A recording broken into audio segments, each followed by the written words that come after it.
ولیمہ وقت پر نہ کیا ہو تو کیا بعد میں کر سکتے ہیں؟ میری شادی کو 7 سال ہو گئے ہیں لیکن ہم چند وجوہات کی وجہ سے ولیمہ نہیں کر سکے تھے، کیا اب ہمیں ولیمہ کرنا چاہیے؟ ام مصطفیٰ امریکہ سے۔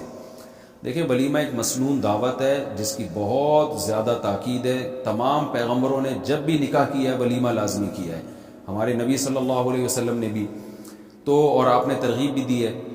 تو اس کا جو اصل وقت شروع ہوتا ہے وہ میاں بیوی میں رخصتی کے بعد، اور ٹائم جو رہتا ہے جتنا جلدی ہو، اس لیے بعض علماء نے 3 دن معیار قرار دیا، کیونکہ شریعت میں بہت سی جگہوں پر 3 دن کو بہت سی چیزوں کا معیار قرار دیا گیا ہے۔ تو جب شریعت میں حدیث میں کوئی وقت متعین نہیں ہوتا تو پھر ظاہر اجتہاد کیا جاتا ہے۔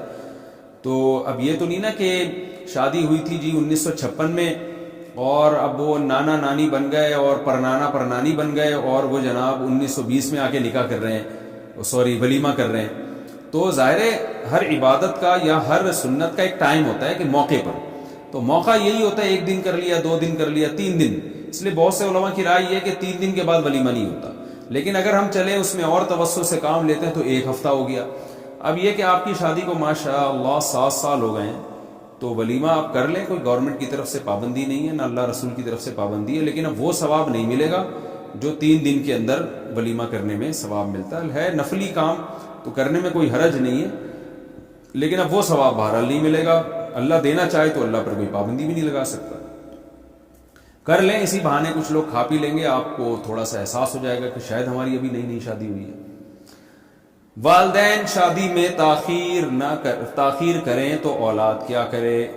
میری عمر 30 سال ہے، میرے ماں باپ جس سے خوشیاں میری کرتے بھی شادی تو ہیں، کروا رہے ہیں خوشیوں کا ریشو غریبوں سے زیادہ امیروں میں ہے۔ یہ تاریخ 4 سال بعد کی ہے، خوشیوں کا ریشو غریبوں سے زیادہ کس میں ہے؟ ان لوگوں میں ہے جن کی توندیں پھول بھری ہوئی ہیں۔ اگر جو غریب خودکشی کرتے ہیں نا، غربت کی وجہ سے نہیں کرتے، ان میں برداشت نہیں ہے۔ برداشت تو چاہے مالدار میں یا غریب کسی میں بھی نہیں ہوگی، آپ تو پکڑے جائیں گے۔ خودکشی کی طرف بات یہ ہے کہ اگر آپ جن میں برداشت ہے وہ 40 زندگی فاقوں میں گزارتے ہیں تو آپ کے والدین، ہم نے ایسے لوگوں سے میں ملا ہوں جو جیلوں میں بند تھے، کئی ہفتے کھانے کو نہیں ملا۔ وہ کہتے تھے کہ ہم ایسے بھوک سے تڑپتے تھے، ایسے تڑپتے تھے بھوک سے کہ کہتے ہیں ہمارے ساتھی کو ایک دفعہ بسکٹوں کا چورا نظر آ گیا، بسکٹ کسی نے پنی پھینکی ہوئی تھی، کہہ رہے ہم نے وہ پنی اٹھائی اور چورے کو 2 حصوں میں ڈیوائیڈ کیا۔ 2 بندے تھے جیل میں، بھوک سے کیا حال ہوگا، اور کہہ رہے ہماری یہ حالت تھی کہ ہلا بھی نہیں جا رہا۔ چورے کے 2 برابر حصے کیے، ایک حصہ یوں کر کے کہتے ہیں میں نے زبان پہ رکھ کے کافی دیر تک چاٹتا رہا کہ نگلنا نہیں ہے فوراً، تاکہ تھوڑا ٹیسٹ آتا رہے۔ خودکشی بولو نہیں کی۔ تو جو نہیں کرنا ہوتا نا ایسی بھوک میں بھی نہیں کرتا، اور جو کرنے والے ہوتے ہیں اتنی بڑی بڑی توندیں 1000 گز کے بنگلوں میں، اس کے بعد بھی پھنکے سے لٹکے ہوئے صبح دریافت ہوتے ہیں۔ تو لوگوں کو غربت مہنگائی ختم کرنے کی کوشش کرواؤ، نسل روکنا اور اس طرح کی فلمیں بنانا اور بیٹیوں کو باپ کے خلاف بدتمیز بنانا، ان چیزوں پہ لوگوں کو مت لے کر آؤ۔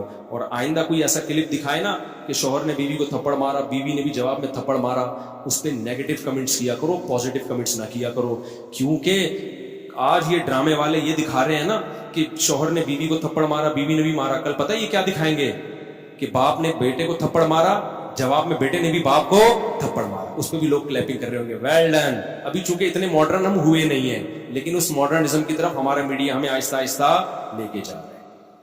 تو کل یہ بھی ابھی سوسائٹی اس کو ایکسیپٹ نہیں کر رہی، کل اس کو بھی ایکسیپٹ کرے گی اور بولے گی باپ نے تھپڑ مارا تو بیٹا اور باپ کے ایک جیسے رائٹ ہے، انگریزوں کے ایک جیسے رائٹ ہوتے ہیں، کوئی فرق نہیں ہوتا، لہذا بیٹے نے بھی تھپڑ مارا۔ پھر کل دکھائیں گے ماں نے بیٹی کو تھپڑ مارا، بیٹی نے بھی کھینچ کے تھپڑ مارا، لوگ کلیپنگ کریں گے، ویل ڈن، ایسی ماں کے ساتھ ایسا ہی ہونا چاہیے۔ پھر دکھائیں گے ٹیچر نے، ہمیں تو کالج میں بھی ہم نے ٹیچروں سے تھپڑ کھایا ہے، ہمارے تو ذہن میں بھی نہیں، میں کالج میں تھا میرے ٹیچر نے مجھے تھپڑ مارا تھا، ذرا سی بات پہ مارا، غلط کیا، نہیں مارنا چاہیے تھا، لیکن ہمارے ذہن میں تصور بھی نہیں کہ ہم بھی ٹیچر پہ ہاتھ اٹھائیں۔ اگر اٹھا لیتے، میں سمجھتا ہوں موت تک سکون نہیں ملتا، اب تک ضمیر ملامت کرتا کہ یار میں نے کیا ہے، ٹیچر پہ ہاتھ اٹھایا، بے سکون ہو جاتا کہ نہیں؟ جب تک اس کے پاؤں میں گڑ گڑا کے معافی نہ مانگ لیتا ہمیں سکون نہیں ملتا۔ ایک مقام ہے مرتبہ، بھائی اس نے غلط کیا، بلا وجہ تھپڑ مار دیا، لیکن ہم تھپڑ کیسے مارے، ہم یہ کیسے ہو سکتا ہے یار، اپنے ٹیچر پہ ہاتھ اٹھا۔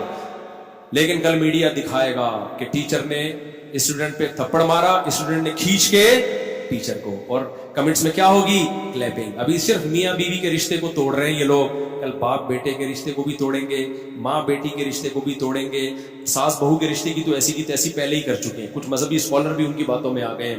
پھر آہستہ آہستہ بہن بھائیوں کے رشتے کو توڑیں گے, پھر آہستہ آہستہ یہ چچا بھتیجے کو, ماموں بھتیجے بھانجوں کے رشتے کو توڑیں گے. پھر پتہ ہے صرف ایک رشتہ انسان کا رہ جائے گا, وہ ہوگا کتا, جو گورے کا ہے. گورے کو, کتے کو ہلکا مت سمجھو. یہ کتا, گورا جو کتا لے کے گھومتا ہے, خدا کی قسم یہ بہت سارے میسیجز لے کے گھوم رہا ہوتا ہے.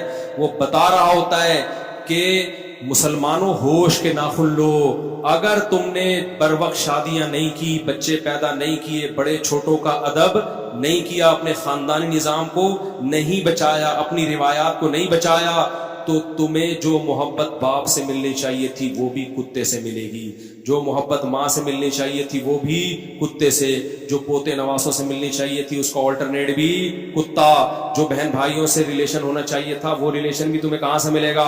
کتا. تو ہر چیز کی ذمہ داری کتا اٹھائے گا. میرے بھائی ایک کتے پہ اتنا بوجھ مت ڈالو, اتنا بوجھ مت ڈالو. تمہیں میری باتیں مذاق لگ رہی ہیں, کاش یہ باتیں کھوپڑی شریف میں بیٹھ جائیں کسی طریقے سے. ہم چیخ رہے ہیں, عمل کر کے دکھا دیا بھائی, ہم تو بدعمل لوگ ہیں. لیکن اس میں ہم نے شادیاں بھی کر کے دکھا دی, بچے بھی پیدا کر کے ولاگ میں دکھا. اس لیے مجھے شوق نہیں ہے بچے دکھانے کا, اس لیے دکھا دیے کہ یار ہم بھی تو ہے نا. لوگ کہتے ہیں تمہارے پاس پیسہ ہے. ابے جب ہماری شادیاں تھیں ہمارے پاس پٹپٹی بائک تھی پرانی سی, میں نے 6 مہینوں کی قسط پہ ایف ایکس خریدی تھی پچکی ہوئی. اس وقت میری 3 بیویاں تھیں, سمجھ رہے ہو, اور 10-11 بچے تو اس وقت بھی تھے. یہ تو بعد میں سستی کا شکار ہوا ہوں میں.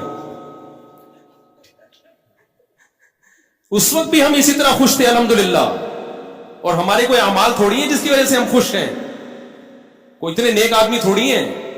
یہ تو بس ایک فطرت سے بغاوت نہیں کی ہم نے.